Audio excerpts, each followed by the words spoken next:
नमस्कार, मैं हूं सुरेश फौजदार। आप देख रहे हैं राजस्थान तक। मुख्यमंत्री अशोक गहलोत गुजरात में पड़े हुए हैं।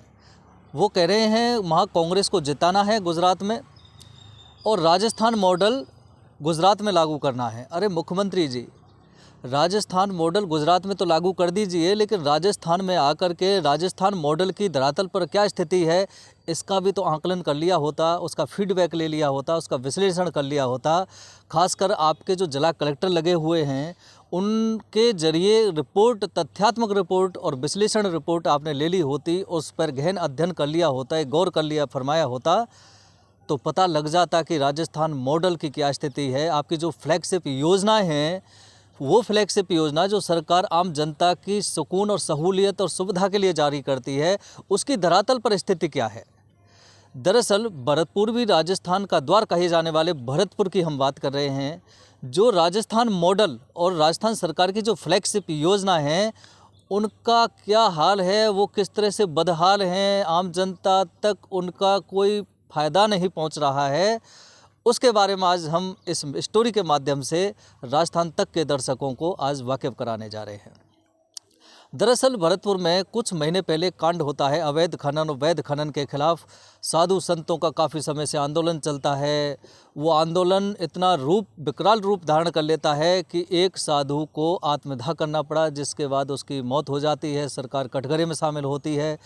राजस्थान सरकार आनन फानन में तुरंत प्रभाव से एक कमेटी का गठन कर देती है जो इस पूरे प्रकरण की तथ्यात्मक जांच रिपोर्ट पेश करती है। उस कमेटी के इंचार्ज होते हैं senior IAS officer Kunjilal Meena. Kunjilal Meena आते हैं और जो जानकारी है कि 5 सितंबर को उन्होंने अपनी जांच रिपोर्ट राजस्थान सरकार को पेश कर दी। लेकिन एक बड़ा सवाल ये कि जब कुंजीलाल मीणा ने यदि अपनी जाँच रिपोर्ट राजस्थान सरकार को पेश कर दी तो अक्टूबर ख़त्म हो गया, अब नवंबर शुरू हो गया। उस तथ्यात्मक जो जांच रिपोर्ट है उसका क्या परिणाम हुआ, उसमें किसको दोषी माना गया या फिर सबको ग्रीन चिट दे दी, हरी झंडी दे दी, आप फ्री हैं सारे अधिकारियों को। उस रिपोर्ट का खुलासा भी जनता के बीच होना चाहिए कि उसमें क्या जांच हुई और किसको दोषी पाया, या फिर सभी निर्दोष पाए गए। तो फिर ये कांड क्यों हुआ, क्यों वैध और अवैध खनन हो रहा था जब मुख्यमंत्री के ऑर्डर के बावजूद भी क्यों नहीं रोका था, क्यों साधु को आत्मदाह करना पड़ा था।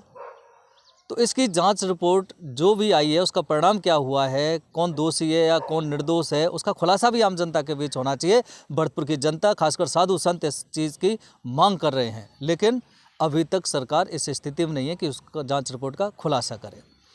दूसरा, कुछ दिन पहले डॉक्टर चंद्रभान 20 सूत्रीय कार्यक्रम के उपाध्यक्ष हैं, वो भरतपुर आते हैं, अधिकारियों की मीटिंग लेते हैं, फ्लैगशिप राजस्थान सरकार की फ्लैगशिप योजनाओं का डिस्कस करते हैं, उनका जायजा लेते हैं और फिर अंत में बयान देते हैं कि भरतपुर ज़िले में राजस्थान की सरकार की जो योजना है उनका खस्ता हाल है, बुरा हाल है, उनमें कोई सुधार नहीं है।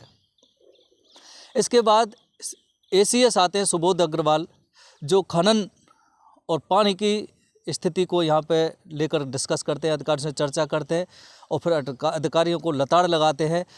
आलम उन्होंने यहाँ तक कि कहा कि यहाँ के जो अधिकारी हैं वो लोगों को पानी तक नहीं पहुँचाए कई वर्षों में भी, और यहाँ लापरवाही चल रही है, उनके खिलाफ कार्रवाई की जाएगी।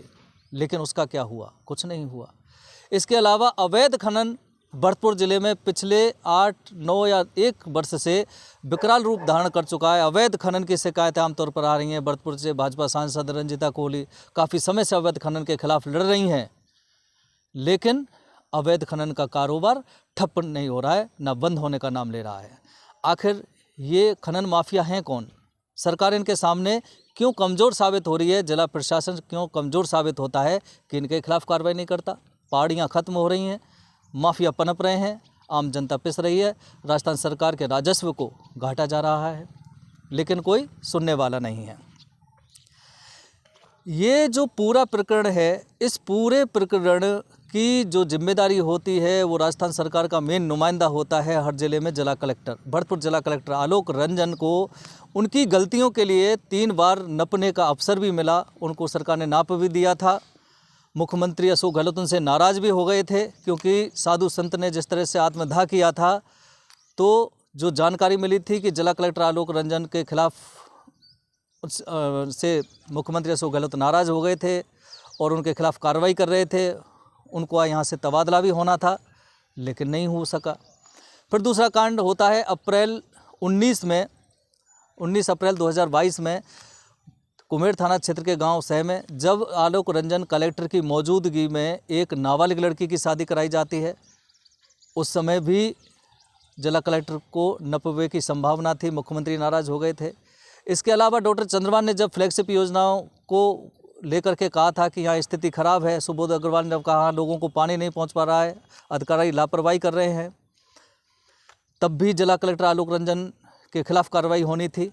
मतलब जिला कलेक्टर भरतपुर आलोक रंजन की जो उदासीनता है, जो प्रशासनिक व्यवस्थाएं खत्म हो चुकी हैं, सरकार की फ्लैगशिप योजनाएं आज धरातल पर खत्म हो चुकी हैं, जिनका लाभ आम जनता को नहीं मिल रहा है, और राजस्थान सरकार के जो भी योजनाएं हैं या जो भी फ़ायदे हैं आम जनता उनसे काफ़ी दूर है। और इन सब बातों से, इन सारे 4-5 कांड को लेकर मुख्यमंत्री अशोक गहलोत बताया जा रहा काफ़ी नाराज़ थे जिला कलेक्टर आलोक रंजन से। इनके खिलाफ कार्रवाई करने के लिए वो आतुर हो गए थे, लेकिन ऐसा हो नहीं सका। वो इसलिए नहीं हो सका क्योंकि जिला कलेक्टर का काम अब सिर्फ इतना ही है कि सिर्फ मंत्रियों के लिए समय दीजिए, उनके पास बैठिए, उनकी प्रशंसा करिए, उनकी सुनवाई कीजिए, उनके काम करिए, मंत्रियों को खुश रखिए। मंत्रियों को खुश रखेंगे तो फिर आपका कोई बाल बांका नहीं कर सकता, चाहे वो मुख्यमंत्री हो, चाहे और भी कोई सीनियर अधिकारी हो। और यही साबित भी होता है कि 4-5 कांड जो बड़े स्तर के भरतपुर में हुए, उन सभी के लिए कहीं ना कहीं प्रशासनिक व्यवस्था का जो सबसे सर्वोपरि लीडर होता है वो जिला कलेक्टर थे आलोक रंजन। उनकी लापरवाही की वजह से सब कांड होते हैं, लेकिन मुख्यमंत्री भी नाराज़ होते हैं, फिर भी उनके खिलाफ कोई कार्रवाई राजस्थान सरकार नहीं कर पाती है। क्योंकि आलोक रंजन, जो लोगों का कहना है, वो इतने होशियार हैं कि इस सरकार में, कांग्रेस सरकार में, सिर्फ मंत्रियों को खुश रखिए, बाकी आपका कोई कुछ नहीं बिगाड़ सकता। ना तो वो जनता की सुनवाई आज हो रही है, प्रशासनिक व्यवस्था इतनी ख़राब हो चुकी है, आम जनता की सुनवाई नहीं हो पा रही, उनकी समस्या का समाधान नहीं हो पा रहा। जिला कलेक्टर आलोक रंजन सिर्फ एक काम कर रहे हैं कि सीधे मंत्रियों को खुश करिए। वो जब यहाँ रहते हैं, उनके दौरे होते हैं, उनके साथ घूमिए, उनके साथ रहिए, 12 घंटे 24 घंटे में कम से कम 5-6 घंटे उनके साथ बिताइए, उनको खुश रखिए, जो वो कहते हैं वो करिए, और फिर आपको यहाँ आराम से तोहफा मिलेगा। आराम से बैठिए और अपना मज़े मारिए।